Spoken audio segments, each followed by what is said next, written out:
நடிகர் அஜித்குமார் அவர்கள் தமிழ் சினிமாவுடைய உச்ச நட்சத்திரமாக இருக்காரு. இவர் தற்போது சினிமாவை தாண்டி கார் ரேஸ்ல முழுமையாக ஆர்வத்தை செலுத்திட்டு இருக்காரு. தொடர்ந்து பல்வேறு நாடுகள்ல நடக்கும் கார் பந்தயங்கள்ல கலந்து கொள்றாரு. அதிசாருடைய கார் ரேசிங் அணிக்கு பிரபல கூல்ட்ரிங்க்ஸ் நிறுவனம் மெயின் ஸ்பான்சராக இருக்காங்க. இந்த நிலையில தற்போது அந்த கூல்ட்ரிங்க்ஸ் நிறுவனத்துடைய விளம்பரத்துல ஏகே அவர்கள் நடிச்சிருக்காரு.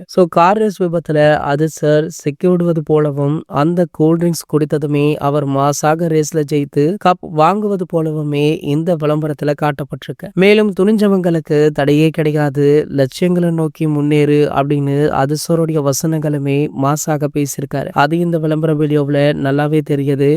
இந்த விளம்பரம் தற்போது சோசியல் மீடியாக்கள்ல வைரலுமே ஆகிட்டு இருக்கு. அது மட்டுமல்லாமல் இந்த விளம்பரம் ஒரு பக்கம் சர்ச்சையுமே ஏற்படுத்திருக்கு. அதாவது ஏகே அவர்கள் ஏன் விளம்பர படங்கள் எல்லாம் நடிக்கிறாரு அப்படின்ற ஒரு பேச்சு சோசியல் மீடியாக்கள்ல ஒரு சில மாசங்களாகவே இருந்தது. இந்த நிலையில பாத்தீங்கன்னா ஏகே அவர்கள் சினிமா மட்டுமல்ல, எந்த ஒரு பெரிய முடிவு எடுக்கிறது அப்படின்னாலுமே சூப்பர் ஸ்டார் ரஜினிகாந்த் அவர்களுடன் இணைந்து ஆலோசனை நடத்துவாரா. அதன்படி தான் பாத்தீங்கன்னா இந்த விளம்பரத்திற்குமே அவர் ஆலோசனை பண்ணிருக்காரு. சூப்பர் ஸ்டாருமே இதற்கு சம்மதமுமே தெரிவிச்சிருக்காரு. அதற்கு காரணம் என்ன அப்படின்னு பாத்தீங்கன்னா இது அவருடைய ப்ரொஃபஷனலுடன் ஒத்து போகுது. அது மட்டுமல்லாமல் அவங்க தான் இவங்களுடைய கார் ரேசிங் கம்பெனிக்கு மெயின் ஸ்பான்சரே. கண்டிப்பாக இந்த விளம்பர படங்கள்ல நடித்தாக வேண்டிய கட்டாயமுமே இருக்கு. அப்படி இருக்கும் பட்சத்துல ஏகே அவர்கள் இந்த விளம்பர படங்கள்ல நடித்துள்ளார் அப்படின்னுமே சொல்லப்படுது. இது போன்ற செய்திகளை பத்தி நீங்க உடனே தெரிஞ்சுக்க நம்மளுடைய சேனலை மறக்காம சப்ஸ்கிரைப் பண்ணிக்கோங்க.